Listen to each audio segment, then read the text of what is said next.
kita saksikan materi yang disampaikan Randy Pratama. Assalamualaikum warahmatullahi wabarakatuh. Saya Randy Pratama dari kelas 905. I will here explain what globalization is. Globalisasi atau integrasi internasional ialah proses integrasi dan interaksi bertahap di antara entitas individu dan negara yang berbeda seluruh dunia. Globalisasi semakin cepat dalam 2 dekade terakhir karena kemajuan teknologi di bidang teknologi komunikasi dan transportasi. Contoh globalisasi karena hal ini yaitu kehadiran internet, telepon, televisi hingga pesawat terbang. Dengan kemajuan teknologi tersebut, antar masyarakat dapat mengetahui informasi yang terjadi di suatu negara tanpa harus datang ke sana lebih dulu. Ketika ingin datang ke satu negara pun perjalanannya jadi cepat. Ini contohnya. Oke, see you. Materi yang disampaikan Randy cukup jelas ya teman-teman. Selanjutnya mari kita saksikan Shirley Febriani. Assalamualaikum warahmatullahi wabarakatuh. Hai semua, saya Shirley Febriani. I am from class 9 room 5. I want to explain about social control change. Perubahan sosial budaya adalah perubahan yang terjadi di dalam kehidupan masyarakat yang mencakup perubahan budaya atas perubahan nilai-nilai dan tata cara kehidupan masyarakat. Contoh yang pertama, kebiasaan komunikasi yang dipermudah dengan smartphone tanpa ada batasan ruang dan waktu sehingga dapat mengirim pesan kepada siapapun dan kapanpun. 2. Perkembangan genre musik yang didengarkan oleh masyarakat karena akses jenis musik semakin beragam.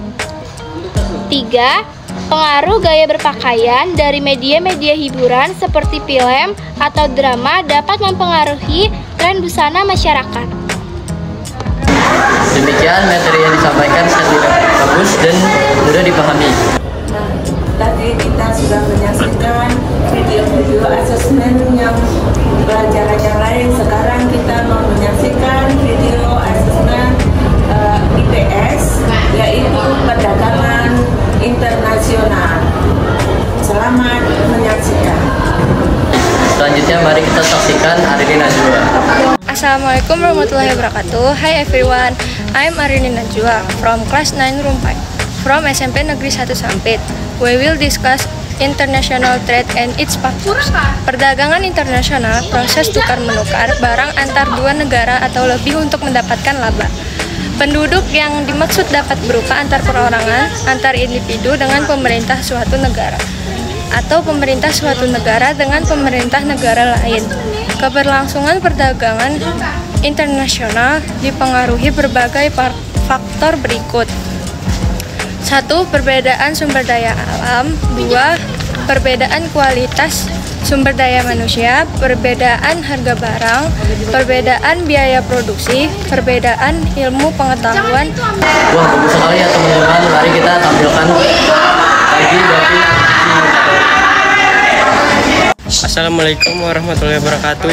Halo everyone, perkenalkan saya Davina Rizika Damir dari kelas 905. Do you know what pasar bebas? Pasar bebas, globalisasi ekonomi mendorong negara-negara di dunia melakukan perdagangan bebas. Perdagangan bebas adalah proses kegiatan ekonomi dilakukan antar negara dengan tidak adanya hambatan yang diterapkan pemerintah. Tidak adanya hambatan dalam melakukan perdagangan antar negara akan meningkatkan persaingan dagang global. Adapun ciri-ciri pasar bebas sebagai berikut. 1. Sumber dan alat produksi dapat dimiliki serta diatur oleh seseorang, komunitas, atau perusahaan. 2. Terdapat pembagian kelas dan masyarakat, yaitu kelas pekerja dan kelas pemilik modal. 3. Terdapat persaingan antar negara untuk mendapatkan laba optimal atau motif laba. Bisa kita simak yang disampaikan David cukup bagus ya teman-teman. Mari kita tampilkan Panji Aditya Nugroho. Assalamualaikum warahmatullahi wabarakatuh. Hello everyone, saya Panji Aditya Nugroho. I will explain about cultural diversity. Pengertian keberagaman budaya. Keragaman sosial budaya salah satu aset bangsa yang dapat dimanfaatkan untuk kesejahteraan masyarakat. Lembaga-lembaga ekonomi dapat memanfaatkan keragaman sosial budaya tersebut untuk membangun nasional. Metode yang saya gunakan dalam membuat artikel ini adalah metode penelitian kualitatif. Keberagaman sosial budaya merupakan keberagaman bersifat majemuk atau terdiri dari berbagai kebudayaan. Berbagai kebudayaan itulah yang kemudian menjadi kekayaan penting bagi bangsa Indonesia. Berbagai keberagaman sosial budaya juga membuat bangsa Indonesia memiliki banyak identitas unik. Yang disampaikan Panji cukup lantang ya teman-teman. Demikian kita tampilkan Nizar Ainur Rahman. Hi everyone, nama saya Nizar Ainur Rahman. Saya dari kelas 9 ruang 5. Today I'm gonna explain about perkembangbiakan secara generatif. Perkembangbiakan secara generatif atau seksual yaitu proses perkembangbiakan tumbuhan dengan cara penyerbukan dari serbuk sari dan kepala putik. Serbuk sari ialah alat reproduksi jantan, sedangkan kepala putik ialah reproduksi betina. Dimulai dengan penyerbukan. Penyerbukan yaitu proses jatuhnya serbuk sari. Ada beberapa cara dalam proses penyerbukan sebagai berikut. Penyerbukan sendiri yang terjadi hanya jika serbuk sari berada pada satu tanaman. Penyerbukan tetangga yang terjadi jika serbuk sari berasal dari pohon yang sama. Penyerbukan silang yang terjadi ketika serbuk sari berasal dari bunga dan tanaman lain.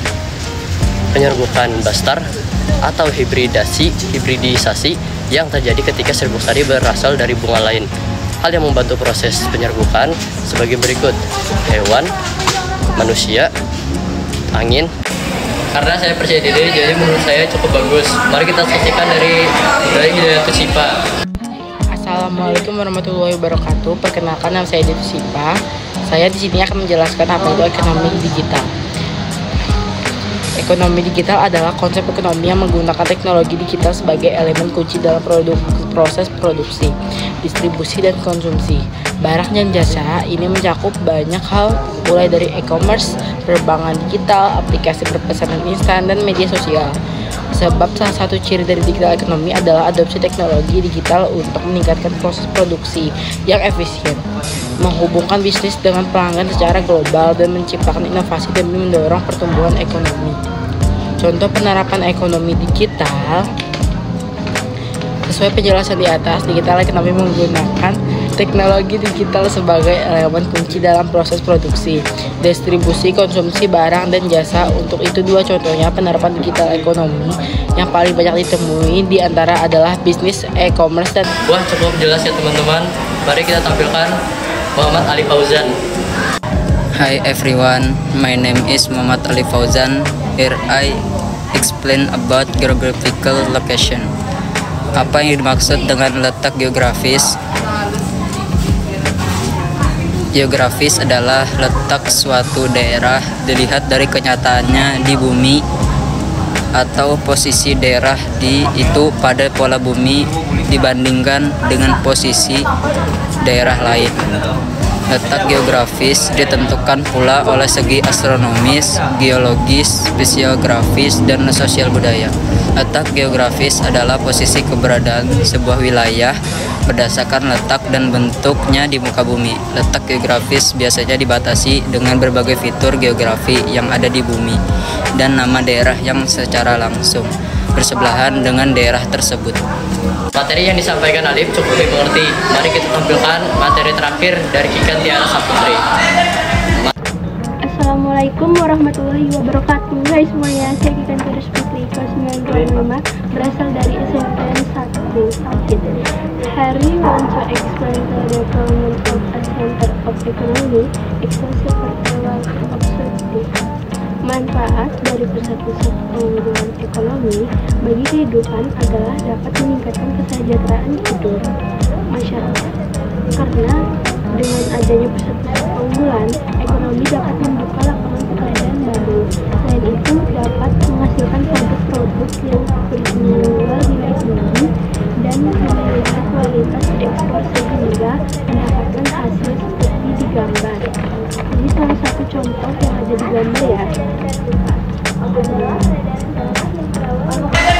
Materi yang disampaikan Kikan bagus dan cukup dimengerti. Sekian paparan materi dari kelompok kami. Kurang lebih mohon maaf. Sekian, wassalamualaikum warahmatullahi wabarakatuh.